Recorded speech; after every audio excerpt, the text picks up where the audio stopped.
Buenos días.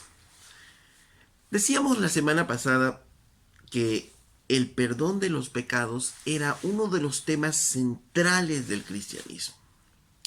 Pero igual de importante es también reconocer que Dios recibe al pecador, pero rechaza al que se cree justo. Por tanto, los únicos que reciben la salvación y entran en el reino son los que reconocen realmente su pecaminosidad y se arrepienten. Esto es lo que nos dice el Evangelio. Que para poder entrar al reino de los cielos necesitamos que arrepentirnos de nuestros pecados. Ahora, después que Jesús perdonó al paralítico, ¿no? La semana pasada vimos esto, cómo es que el Señor perdona al paralítico. Probablemente la pregunta de las personas que estaban, que habían oído, que estaban escuchando lo que Jesús había hecho, podrían haber sido: ¿y cuánto pecado Dios puede perdonar? Ya que Jesús perdonó estos pecados, pero el paralítico no hacía muchos pecados. ¿Cuánto pecado Dios puede perdonar realmente? ¿Puede ser perdonado cualquiera o hay algún requisito? Y si somos perdonados, ¿tenemos que hacer algo para obtener el perdón de Dios? Tal vez estas preguntas podrían estar en la mente de algunas personas. Y Mateo en estos versículos justamente va a responder esta pregunta. ¿Hasta dónde alcanza el perdón? ¿Cuáles son los límites del perdón? ¿A quién se le puede perdonar? Leamos entonces en Mateo capítulo 9 versos del 9 al 13. Dice: pasando Jesús de allí, vino a un hombre llamado Mateo que estaba sentado en el banco de los tributos públicos y le dijo: sígueme. Y se levantó y le siguió. Y aconteció que estando él sentado en la mesa, a la mesa en la casa, he aquí que muchos publicanos y pecadores que habían venido se sentaron juntamente a la mesa con Jesús y sus discípulos. Cuando vieron esto, los fariseos dijeron a los discípulos: ¿por qué come vuestro maestro con los publicanos y pecadores? Al oír esto, Jesús les dijo: los sanos no tienen necesidad de médicos, sino los enfermos. Id pues y aprended lo que significa misericordia quiero y no sacrificio. Porque no he venido a llamar a justos, sino a pecadores al arrepentimiento. Ok, entonces dice: pasando Jesús de allí, vino un hombre llamado Mateo. Recordemos que Jesús está en Capernaum. Él había vuelto de todo un tiempo de estar en el otro lado del lago. Él había vuelto a Capernaum. Y después en Capernaum, estando en la casa donde estaba alojado, probablemente de Pedro, como decíamos, él cura al paralítico. Después de eso, él sale, y mientras sale de Capernaum, él encuentra en el camino a un hombre. A un hombre dice que se llamaba Mateo y que estaba sentado en el banco de los tributos públicos. En otras palabras, era un publicano. Ahora, ¿qué era un publicano? Un publicano era un recaudador de impuestos para los invasores romanos, y que su primera lealtad, por tanto, era con Roma. Estos hombres tenían la potestad en ese tiempo de comprar lo que se llamaría como una especie de franquicia de un lugar. Esto significa que si uno compraba esta especie de franquicia de un lugar, de un territorio, yo tenía que dar por esta franquicia a Roma un determinado impuesto, una determinada cantidad de dinero a Roma. Ok, entonces, ¿a cambio de que Roma me permitía a mí cobrar impuestos en ese lugar? ¿Y qué tipo de impuestos? El que quiera.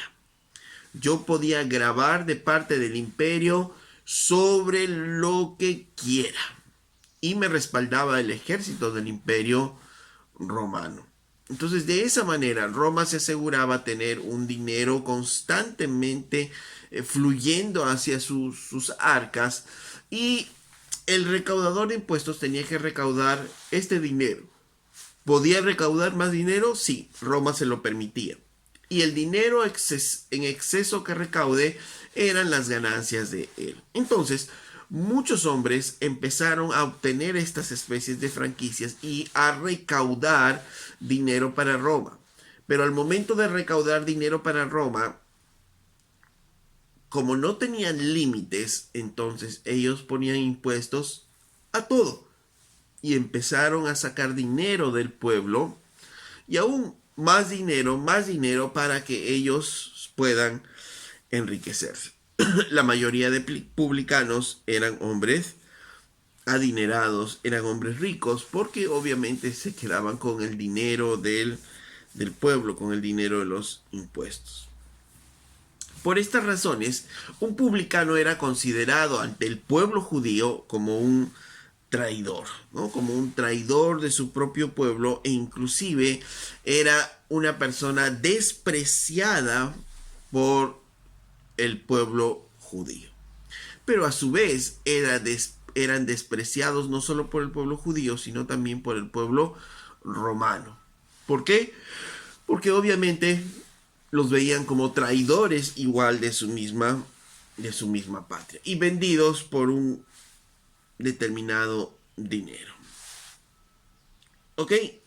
Pero una vez que un hombre judío se hacía un publicano, se hacía un recaudador de impuestos, inmediatamente era expulsado de la sinagoga. O sea, no tenía derecho a escuchar de las escrituras, a reunirse, a discutir las escrituras. Sus actos religiosos estaban limitados.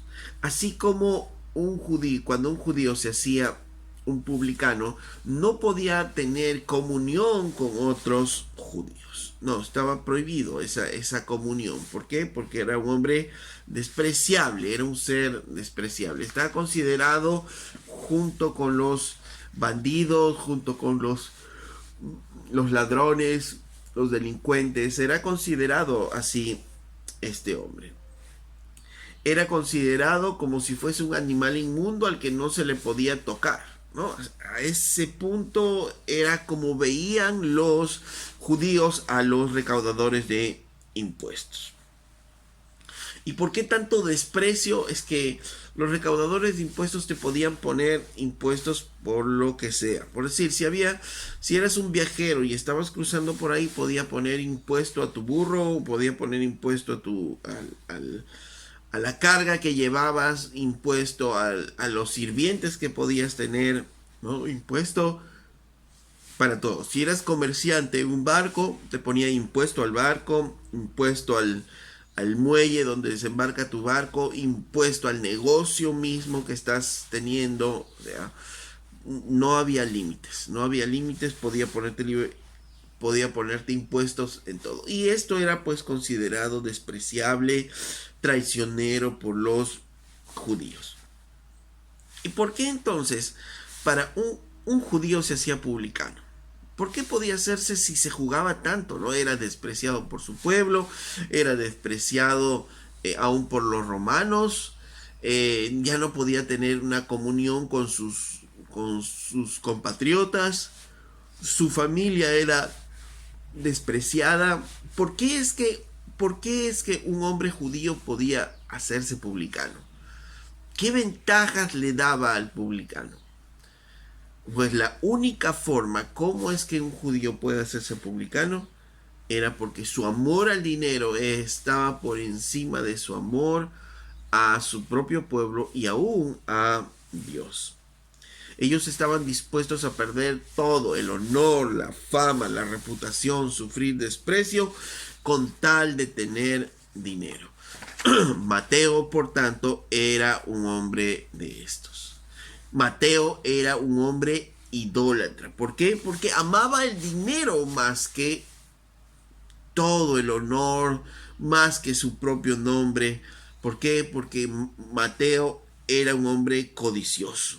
Mateo era traidor, era un extorsionador, Mateo era un abusador. Ese era Mateo. Si queremos describir algo de Mateo, ese era Mateo, ¿no? Un hombre idólatra porque amaba más el dinero sobre todas las cosas. Abusador, era un hombre extorsionador, traidor para con su propio pueblo. Entonces, al tener la imagen de Mateo, de un hombre tan despreciable en la cultura judía, la pregunta puede ser respondida entonces. ¿Y Dios podría perdonar a un hombre así? ¿Qué requisito tendría que cumplir este hombre para ser perdonado? ¿Se acuerdan que decíamos la pregunta después después que Jesús perdona al paralítico? Entonces, ¿cuáles son los límites del perdón? ¿Dios puede perdonar a todos? Y la respuesta es, Dios puede perdonar a este hombre, a un ser despreciable por la cultura judía, un ladrón, un idólatra, un extorsionador. Sí, Dios podía perdonar a este hombre.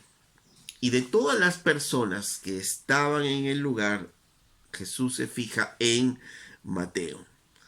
Jesús se fija en Mateo para que le siga a él, para que lo dejara todo y le siguiera. Seguimos en el relato, miren, dice, pasando Jesús de allí vino un hombre llamado Mateo que estaba sentado en el banco de los tributos públicos y le dijo, sígueme. Y se levantó y le siguió. ¿Qué le dijo Jesús?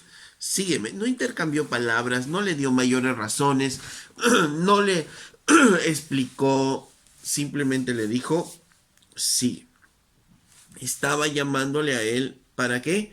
Para que lo siguiera.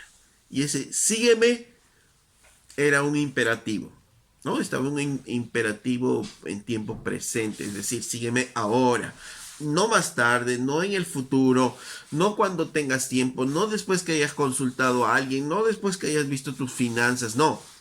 Jesús le dice, sígueme, ¿no? En tiempo presente y de manera imperativa. Y es un llamado para seguirle toda su vida. En otras palabras, él estaba en su trabajo, cobrando los impuestos, dice, en el banco de los tributos públicos. Y Jesús viene y le dice, Mateo, sígueme. En otras palabras, Jesús le está diciendo, quiero que dejes tu trabajo, quiero que dejes tu codicia, quiero que dejes esa idolatría por el dinero que tienes. Que ya no confíes más en el dinero, sino que a partir de ahora aprendas a confiar en mí. Que quien llene tu corazón sea yo y no otras cosas. En otras palabras, Jesús estaba llamando a Mateo al arrepentimiento y a la fe. Eso es lo que Jesús le estaba diciendo. ¿Y cuál fue la respuesta de Mateo? Dice, y se levantó y le siguió. Este mismo relato en el libro de Lucas, capítulo 5, verso 28, dice en esta parte, después que Jesús le dijo, sígueme, dice en el verso 28, y dejándolo todo, se levantó y le siguió. Dice, dejándolo todo, se levantó y le siguió. Entonces, ¿cuál fue la respuesta? Que Mateo lo dejó todo y le siguió. Y ojo, ¿esto qué significaba? Para la mirada de los romanos de ese tiempo, si un publicano deja su puesto de trabajo cuando no debe dejarlo, entonces ya no podía volver a tomarlo nunca más en su vida. O sea, si Mateo en esos momentos se levanta y empieza a seguir a Jesús, significaba que él ya no podía volver a cobrar más impuestos. La fuente de sus ingresos, la fuente de sus extorsiones terminarían inmediatamente y él tendría que ver otra forma de ganarse la vida. Eso es lo que significaba en esos momentos la decisión que Mateo iba a tomar, el seguir a Jesús. Así que en ese momento, cuando él se levanta, deja todo por seguir a Jesús, eso entonces significa que Mateo estaba tomando la decisión de cortar por completo con todo lo que había estado haciendo en su vida. Todo lo que llenaba hasta ese momento su vida, él estaba dispuesto a dejar todo ello. Y lo dejó, ¿no? Y esto se llama conversión.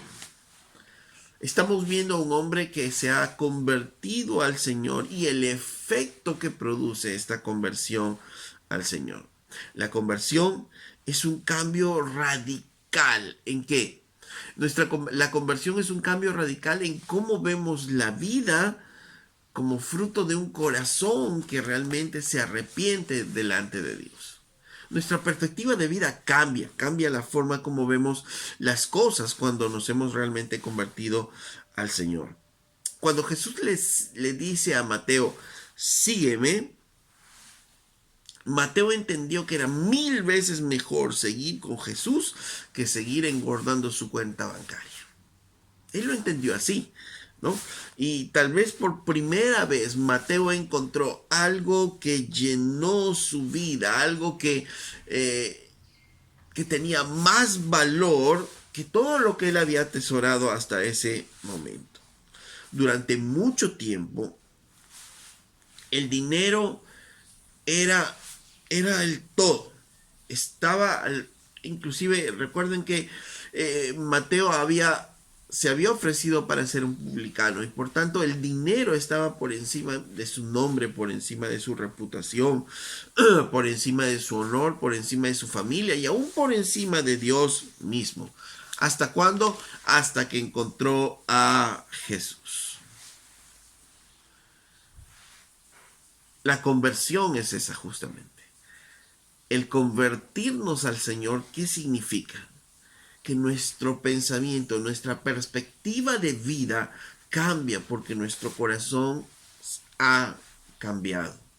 Todo lo que llenaba antes nuestras vidas, dinero, posesiones, un título, un nombre, estudios, ¿qué es lo que llenaba nuestras vidas? ¿Qué es lo que nos definía a nosotros? Mateo, ¿qué hizo? Dejó todo eso y siguió a Jesús. ¿Y por qué siguió a Jesús? Seguramente Mateo habría escuchado algo acerca de Jesús. Mateo probablemente después de escuchar lo que pasó con el paralítico, pensó que él también podía ser perdonado. Porque Mateo sabía en lo que se había metido, Mateo sabía todo lo que había perdido y por tanto él estaba esperando y se preguntaba si en realidad podría ser perdonado, si en realidad podía ser amado por Dios todavía. Y no por algo que podría haber hecho, porque no hizo nada bueno, sino solo de pura gracia y de pura misericordia. Probablemente Mateo, después de sentir el desprecio de su pueblo y estar viviendo, llegó a un punto en que eso ya no le llenó. Y él estaba buscando algo que llene su corazón. Algo que le permita acercarse nuevamente a Dios. Probablemente se sentía que Dios también le desechaba, le echaba fuera por el pecado terrible en el que estaba viviendo. Probablemente Mateo estaba esperando eso. Y estaba buscando con todo su corazón un cambio en su vida. Pero no podía, no había ese cambio hasta que llegó Jesús. Jesús cuando le dijo, sígueme, le estaba diciendo en otras palabras a Mateo también, Mateo, deja tu reino y sígueme. Deja todo lo que has construido y sígueme. Y capaz, como decía, Mateo escuchó del perdón hacia el paralítico y entendió la oferta del evangelio y entendió que si el paralítico no hizo nada para obtener el perdón de Jesús, capaz yo puedo también obtener el perdón de Dios sin que tenga que hacer nada porque no tengo nada bueno que ofrecer en toda mi vida. Y así como el paralítico no tuvo nada bueno que ofrecer a Jesús para obtener el perdón, Mateo probablemente se preguntaría, yo tampoco no tengo nada bueno que ofrecer, yo solo tengo maldades en mi vida, tengo robos, extorsiones, idolatría en mi vida, solo tengo de valor el dinero, lo único que me da valor. Y probablemente estaba buscando el perdón de Dios hasta que se encontró con Jesús. Mateo entendió lo que más adelante en Mateo capítulo 13, verso 44, describe en esta parábola, dice. En Mateo 13:44 dice, además el reino de los cielos es semejante a un tesoro escondido en un campo, el cual un hombre halla y lo esconde de nuevo y gozoso por ella va y vende todo lo que tiene y compra aquel campo. Esta parábola nos refiere que el reino de los cielos es como si fuese un tesoro y que un hombre encuentra ese tesoro y lo esconde de nuevo y gozoso vende todo lo que tiene y compra aquel campo. ¿Para qué? Para tener ese tesoro.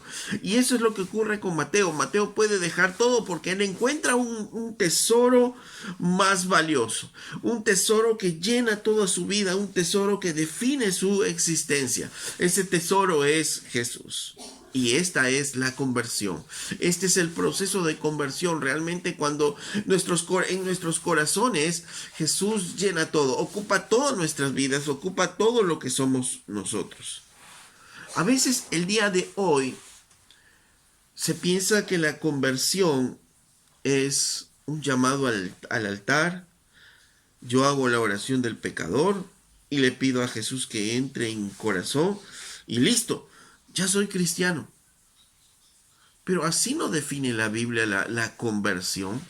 No encontramos en ningún pasaje de la Biblia que nadie es llamado al altar, que hacen una oración del pecador y que le dicen a Jesús, Jesús te recibo en mí y ya, palabras mágicas que instantáneamente nuestro corazón cambia. No.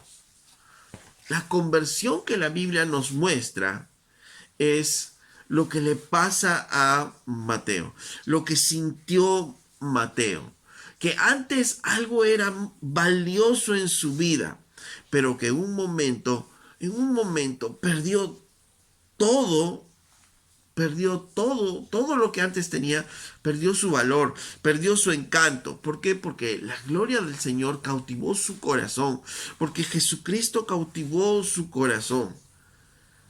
Y mi pregunta es, ¿esto te ha pasado? ¿Esto te ha pasado a ti? ¿Puedes identificarte con la experiencia que tuvo Mateo? Porque para la Biblia solo hay un tipo de creyente. Lucas capítulo 14 verso 33 dice, así pues cualquiera de vosotros que no renuncia a todo lo que posee no puede ser mi discípulo. Hoy erróneamente a veces se piensa en la iglesia que hay dos tipos de discípulos. Aquellos que renuncian a todo por Jesús y aquellos que son discípulos pero que no renuncian a todo. Pero eso no dice la Biblia. La Biblia nos dice que hay un solo tipo de discípulo, que hay un solo tipo de cristiano. ¿Cuál es? Aquel que renuncia a todo lo que posee. Porque dice que aquel que no renuncia a todo lo que posee no puede ser mi discípulo. Y esto de renunciar a todo lo que posee, obviamente no quiere decir que seguir a Jesús significa vender lo que poseemos, dejar nuestro oficio, dejar nuestra carrera, dejar nuestros trabajos. Pero sí significa que debemos renunciar a todo ello. En otras palabras, significa que todo esto tiene que pasar a un plano secundario en la relación con Jesús. En otros, diciéndolo de otra manera, tal vez en tu vida has estudiado y te has formado de una determinada manera, o tienes habilidades y con esas habilidades has logrado un futuro, un trabajo, un negocio, una profesión y estás ganando tu dinero y tienes a tu familia y tienes todo eso que te definen a ti como persona. Y todo eso es tan valioso para ti, todo eso es tan importante para ti, todo eso es el motor de tu vida, todo eso es el motor de tu felicidad. Pero cuando viene Jesús a nuestras vidas, todo eso pasa a un segundo plano, porque Cristo empieza a tomar el primer lugar en nuestras vidas. Entonces Cristo es más importante que la profesión que tengamos. Cristo es más importante que las habilidades que hayamos podido adquirir. Cristo es más importante que la familia que hayamos podido organizar. Cristo es más importante que nuestra cuenta de ahorros. Cristo es más importante que nuestro trabajo mismo. Cristo es más importante que todo ello. Cristo pasa a un primer lugar en nuestras vidas. Y eso es el proceso de conversión. Porque el que no está dispuesto, dice ahí en Lucas, a dejarlo todo por Jesús, no puede ser discípulo del Señor. No es creyente, simplemente. Pablo también expresó lo mismo, esa misma sensación de poner al Señor en primer lugar por sobre todas las cosas. Dice en Filipenses capítulo 3, verso 7, Pablo decía esto: pero cuantas cosas eran para mí ganancia, las he estimado como pérdida por amor de Cristo. Y ciertamente aún estimo todas las cosas como pérdida por la excelencia del conocimiento de Jesús, mi Señor, por amor del cual lo he perdido todo y lo tengo por basura para ganar a Cristo.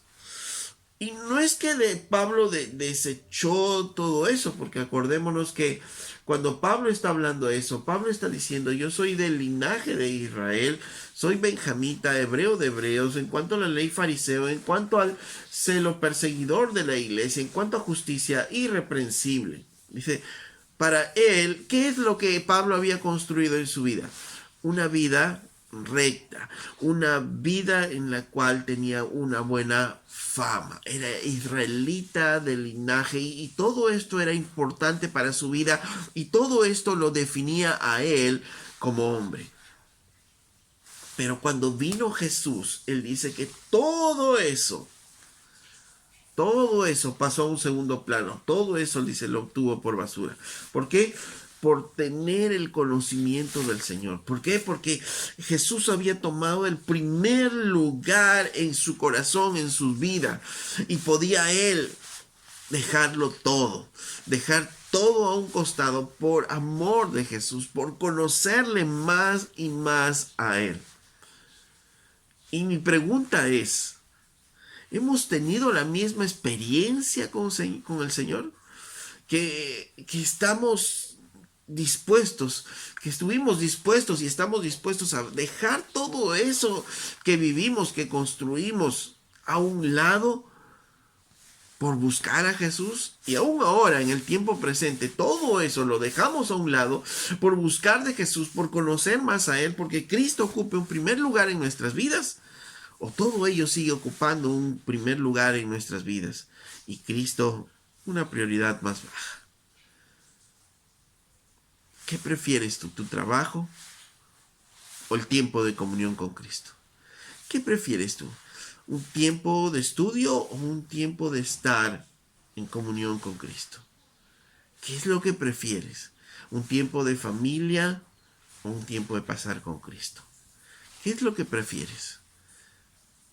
¿Qué es lo que llena tu corazón?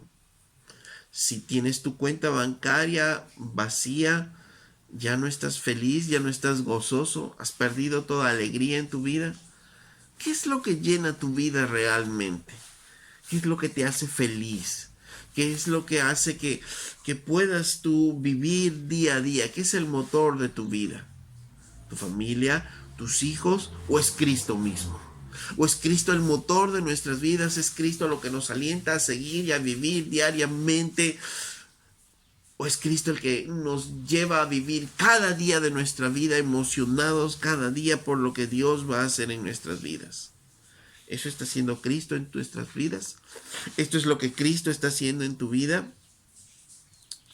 Si no es así, necesitamos volver nuestros corazones a Cristo. Necesitamos volver nuestros corazones a Él.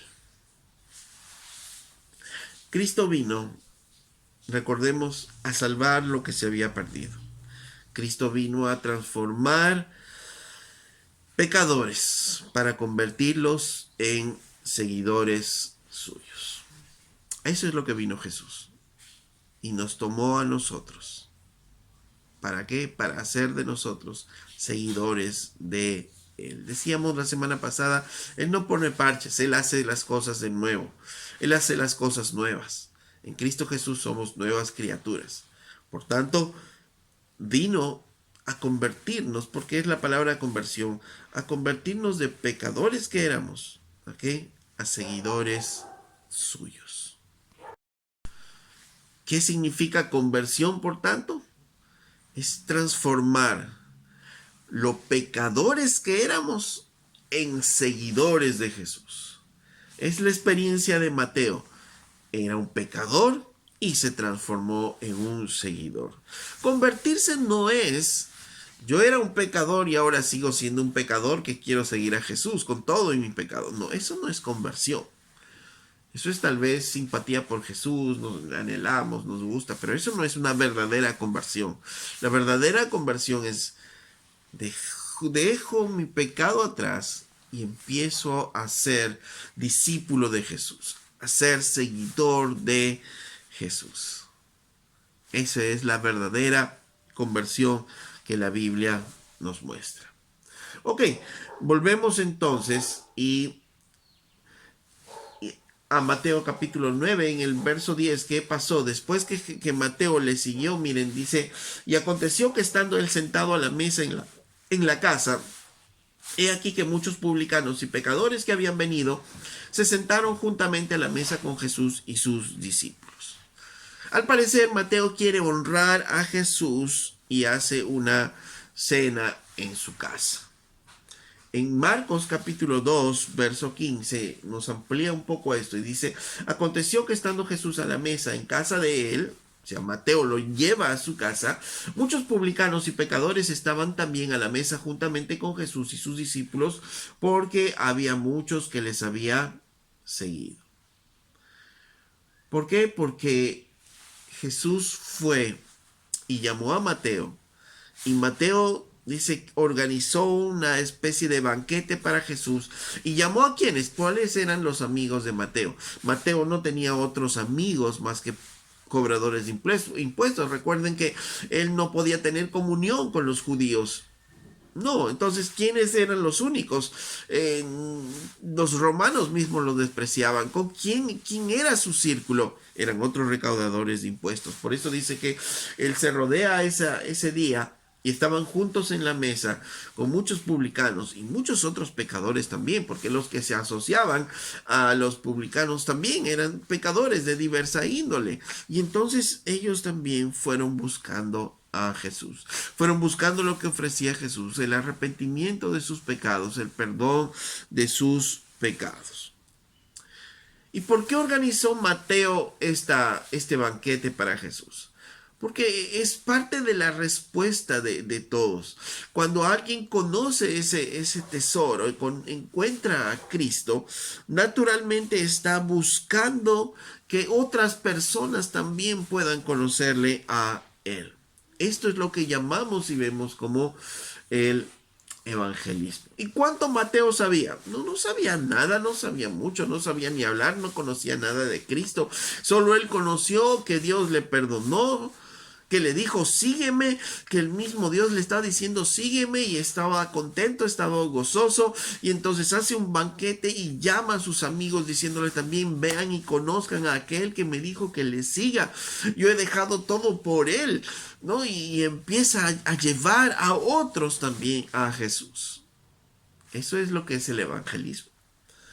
No necesitamos mayores conocimientos. A veces pensamos y decimos: no, necesitamos conocimiento, necesitamos conocer cosas para poder llevar el evangelio. No.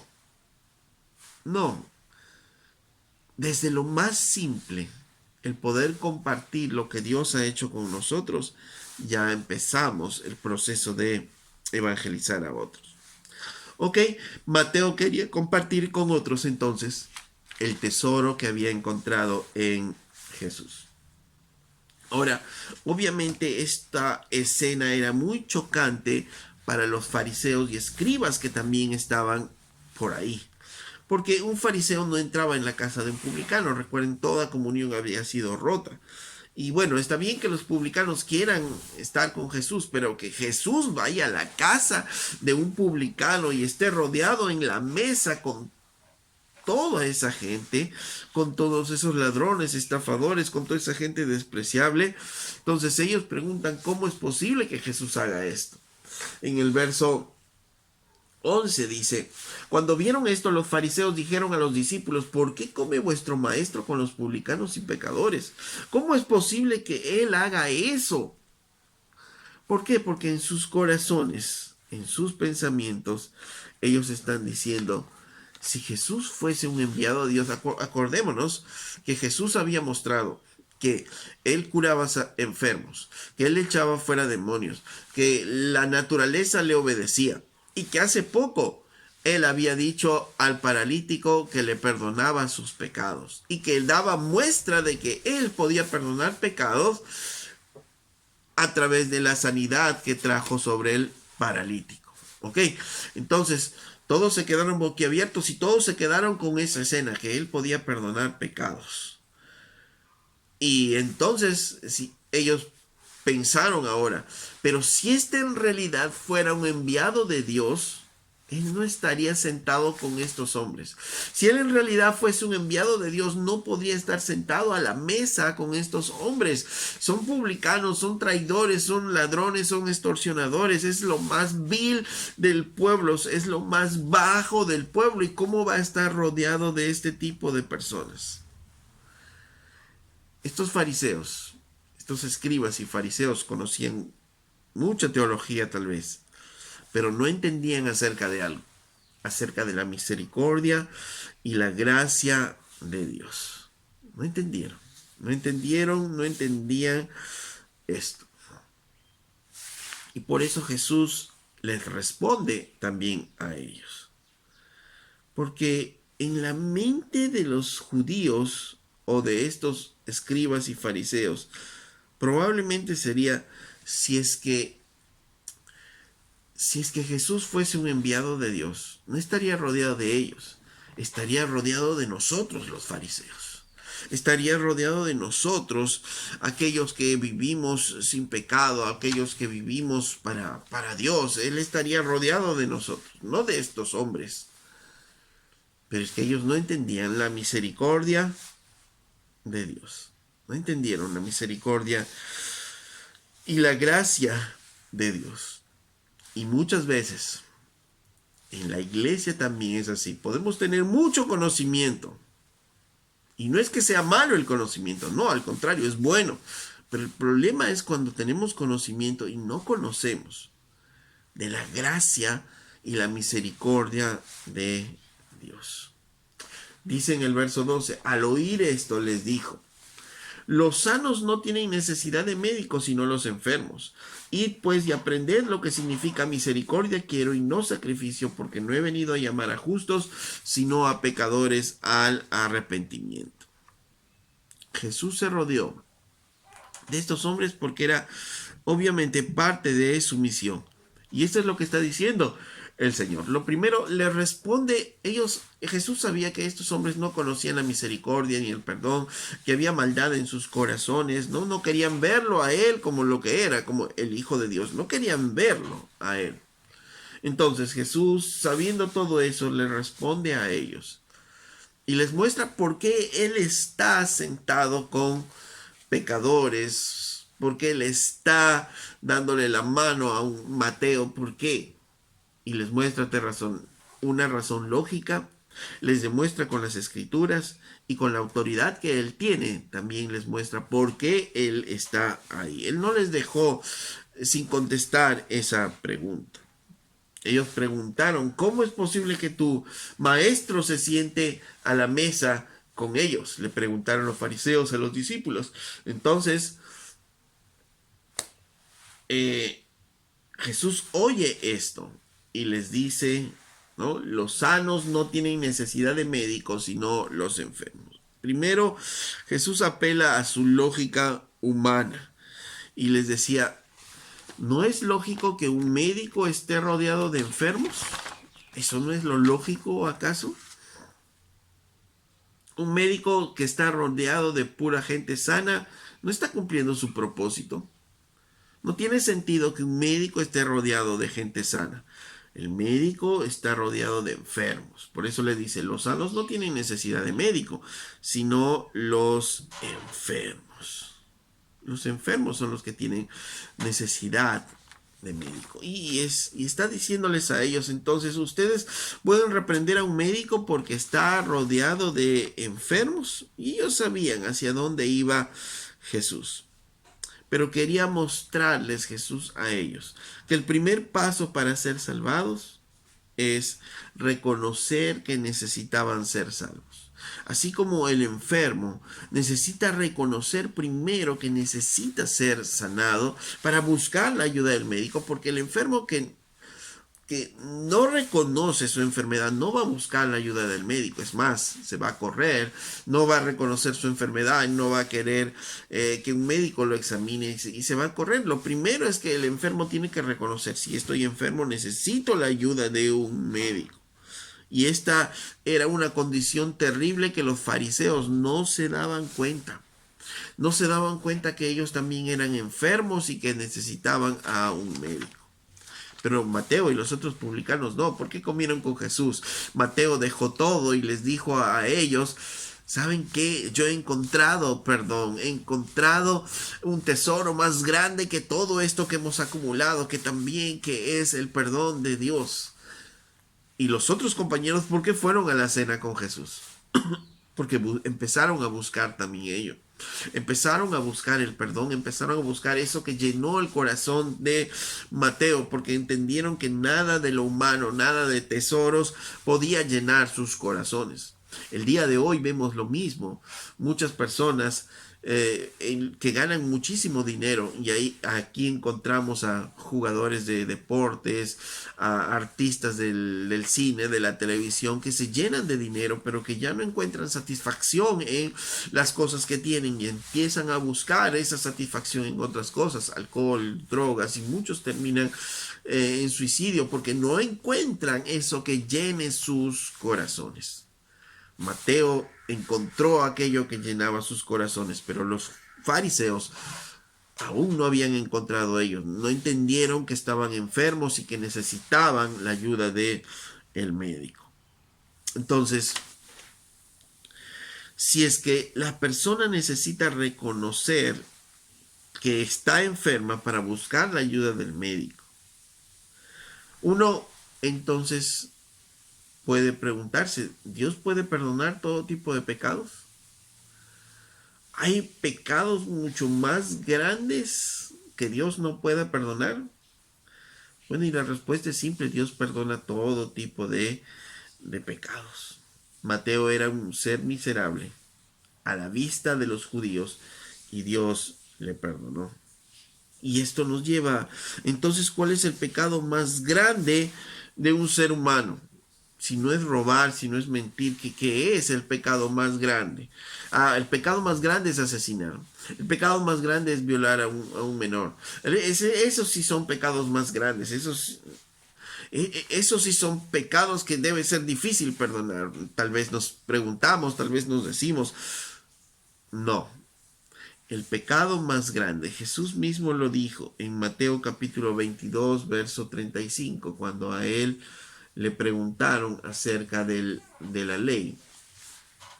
Dice en Mateo 22, 35: y uno de ellos, intérprete de la ley, preguntó por tentarle diciendo: Maestro, ¿cuál es el gran mandamiento de la ley? ¿Cuál es el gran mandamiento? ¿Cuál es el principal mandamiento de la ley? Por tanto, si quiebro este mandamiento, entonces estoy quebrando los demás, porque este es el principal, este es el que me condena.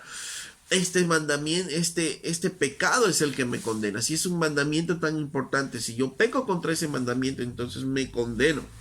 Ok, esa era la idea. Y Jesús le dijo: amarás al Señor tu Dios con todo tu corazón, con toda tu alma, con toda tu mente. Este es el primero y grande mandamiento. Está por encima de todos los mandamientos. Y este pecado es el que te condena, porque es el más grande de todos los mandamientos.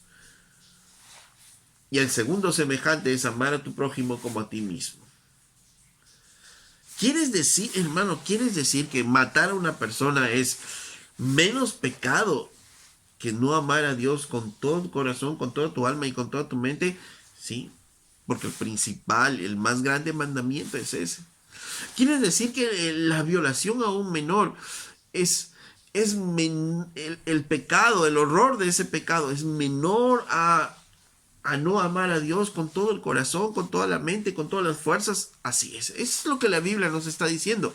Es el primero y más grande mandamiento. ¿Y qué hombre puede cumplir ello? ¿Qué hombre puede amar a Dios con toda su mente, con toda su alma, con todo su corazón?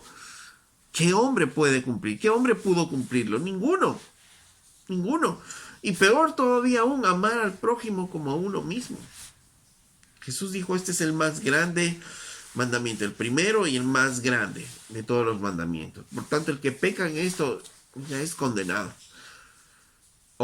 Entonces, si yo me creo una buena persona, si yo no, creo que el no hacer nada a nadie, si siendo un buen vecino, siendo honesto en mis finanzas y en todo, pero no amo a Dios, significa que igual estoy condenado. Así es.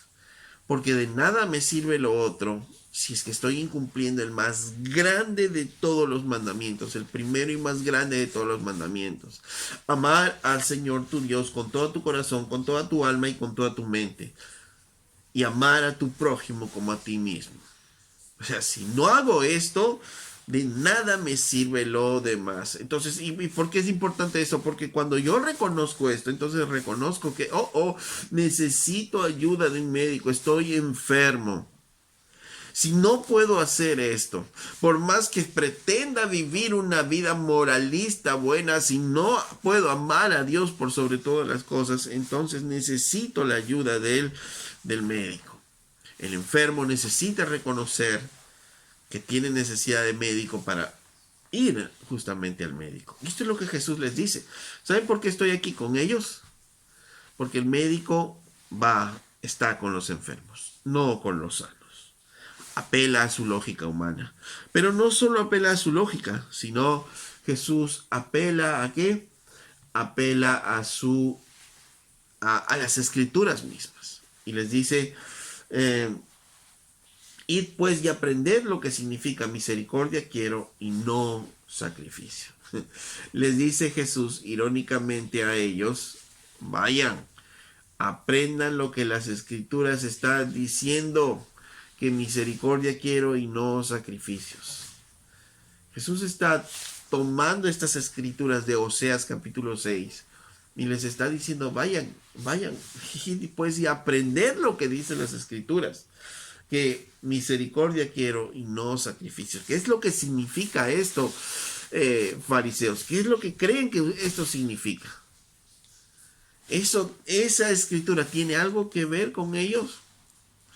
Claro que sí, eso es lo que les está diciendo a ellos. Estos hombres necesitan de Dios. Estos hombres necesitan de su palabra, necesitan de la misericordia. Si ustedes creen que no lo necesitan, yo no puedo estar ahí. Si ustedes creen que no necesitan mi palabra, si están empezando a mirar, si están empezando a juzgar si soy o no soy el Hijo de Dios, ustedes no me necesitan. Ellos me necesitan porque ellos anhelan la palabra que les doy, anhelan la vida que les estoy ofreciendo, anhelan lo que estoy ofreciéndoles, que es el reino de los cielos. Ellos lo están anhelando de verdad. Ellos necesitan misericordia.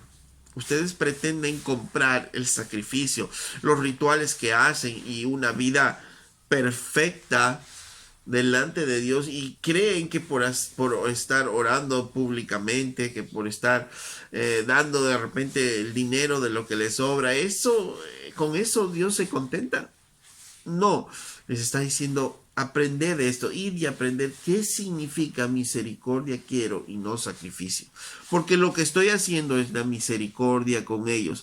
¿Se merecen que yo esté con ellos? No, son los peores hombres que puedan existir, sí, tal vez, pero igual, yo quiero hacer misericordia con ellos. Y el tercer punto, Jesús les dice a ellos, porque no, usando su autoridad ahora. Lo primero es que les habla con su lógica, ¿no? ¿Qué es la lógica? La lógica es que yo no he venido por sanos, sino por enfermos. Ellos creen que están enfermos, necesitan entonces de un médico. Yo voy a estar ahí. Lo segundo es, miren, yo estoy haciendo misericordia. Ustedes tal vez no entienden qué significa eso. Pues vayan y entiendan y lean y aprendan qué significa misericordia quiero y no sacrificio. Oseas capítulo 6, verso 6.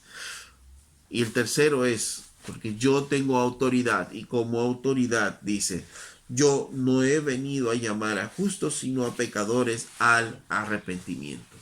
Y Jesús expone ahora su autoridad y dice, si yo estoy aquí con ellos, es porque yo no he venido a llamar a justos, sino a pecadores. Ahora, esto es medio sarcástico porque ¿hay justos acaso? La Biblia misma dice, no hay justos ni a uno. Entonces, ¿de qué justos está hablando? Dice, porque no he venido a llamar a justos. No he venido a llamar a personas que no tienen necesidad de Dios, a personas que no están pecando, a personas que no tienen pecado en su vida. Yo no he venido a llamar a esas personas perfectas, pero no había ninguno perfecto. Los escribas y fariseos se creían los perfectos, pero no eran perfectos. Y él está diciendo, yo he venido a llamar a pecadores al arrepentimiento. Yo he venido a llamar a estos pecadores al arrepentimiento. ¿Ustedes no se creen pecadores? Bueno, yo no he venido por ustedes. He venido por aquellos que consideran realmente que sí son pecadores y que necesitan la ayuda de Dios. Mucha gente, como los fariseos, como los escribas y fariseos, rechazan a Jesús porque rechazan en su mente la idea de que ellos necesiten ser salvados. Rechazan la idea de que ellos están perdidos. Dicen, ¿cómo voy a estar perdido? Pero si llevo una vida tranquila, no hago daño a nadie, no estoy matando a nadie, estoy llevando una vida tranquila. Entonces, ¿cómo voy a estar perdido? Y entonces ellos están rechazando la idea de estar perdidos, de que son perdidos. Y mientras que rechacen esa idea, entonces no podrán arrepentirse de sus pecados. Y esto es lo que Jesús les está diciendo a ellos. Yo no he venido a llamar a justos. Si tú te crees justo, si tú te crees que tu vida entonces te da la justicia necesaria para estar delante de Dios, yo no he venido por ti. Yo he venido por aquellos que se consideran indignos, que se consideran pecadores, por aquellos que realmente piensan que están fallándole a Dios y necesitan un Salvador, necesitan a alguien que les ayude. Por ellos he venido. ¿Para qué? Para que se arrepientan de sus pecados. Entonces Jesús viene ¿para qué? Para darnos o para mostrarnos el arrepentimiento. Porque no he venido a llamar a justos, sino a pecadores al arrepentimiento. Jesús no ha venido a darnos una vida confortable. Jesús no ha venido a darnos bendiciones y llenarnos de bendiciones. Jesús no ha venido a hacernos la vida bonita. Jesús no ha venido a solucionar nuestros problemas, sino Jesús dice que ha venido a llamar a los pecadores ¿a qué? Al arrepentimiento, a que nos arrepentamos de nuestras vidas y volvamos nuestras vidas, nuestros corazones a Jesús y le sigamos a Él por encima de todas las cosas que nosotros pudiéramos hacer y pudiéramos tener.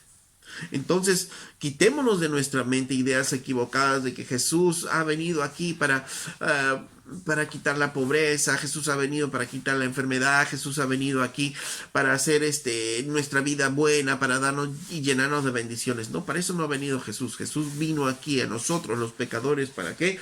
Para llamarnos al arrepentimiento.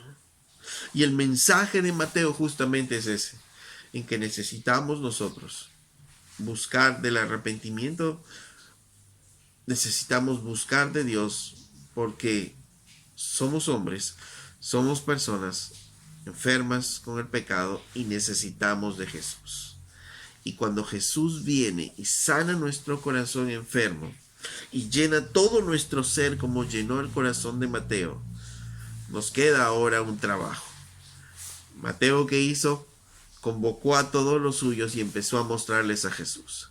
El siguiente trabajo que nos queda es, de la misma manera como lo hizo Mateo, empezar a llevar estas buenas nuevas a toda criatura, que Jesús sí puede perdonar pecados. Y aquel que no se considera pecador, hacerle ver que él es un pecador, que necesita también del perdón de Dios, y hacerle conocer la gran noticia, que sí Dios puede perdonar pecados, que sí Dios puede perdonar pecadores.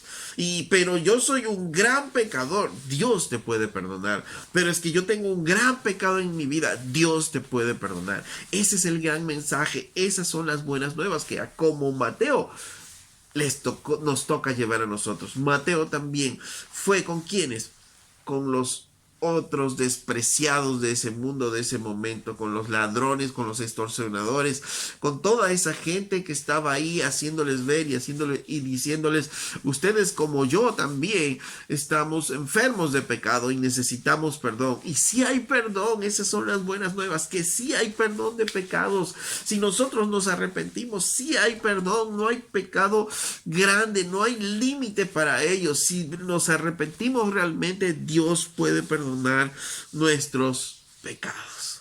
Y ese es el gran mensaje de Mateo, y ese es el gran mensaje de la salvación, y esa es la gran misión que tenemos todos nosotros: llevar las buenas nuevas de que hay perdón de pecados, de que no hay un límite para ello. Si hay arrepentimiento de pecados, podemos obtener la salvación de parte de Dios, porque Cristo vino a salvar lo que se había perdido, porque Cristo vino por aquel que está enfermo, porque Cristo vino a hacernos misericordia, porque Cristo vino a llamar a nosotros los pecadores al arrepentimiento.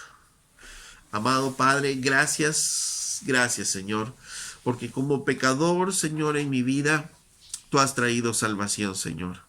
Y un día llenaste mi corazón, mi vida, Señor, de ti, y tú eres todo, Señor, para mí ahora, y todo lo que vivo camino en ti, amado Dios. Y te damos gracias por ello, Señor, porque tú, Señor, eres por sobre todas las cosas, tú eres la prioridad en nuestras vidas, Señor. Aunque, Señor, las cosas caigan alrededor de nosotros, tú sigues siendo, Señor, nuestra prioridad, amado Padre. Porque tú has llenado nuestros corazones, has conquistado nuestros corazones, amado Dios. Y te damos gracias, Señor.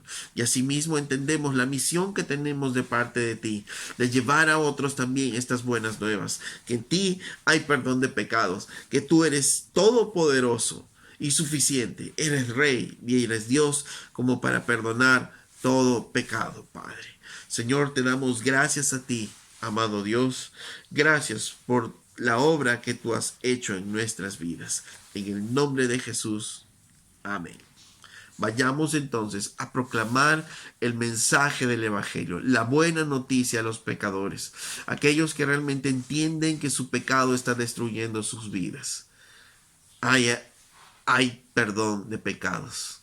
Necesitamos que arrepentirnos y obtendremos el perdón de pecados de parte del Señor nuestro Dios. Amén.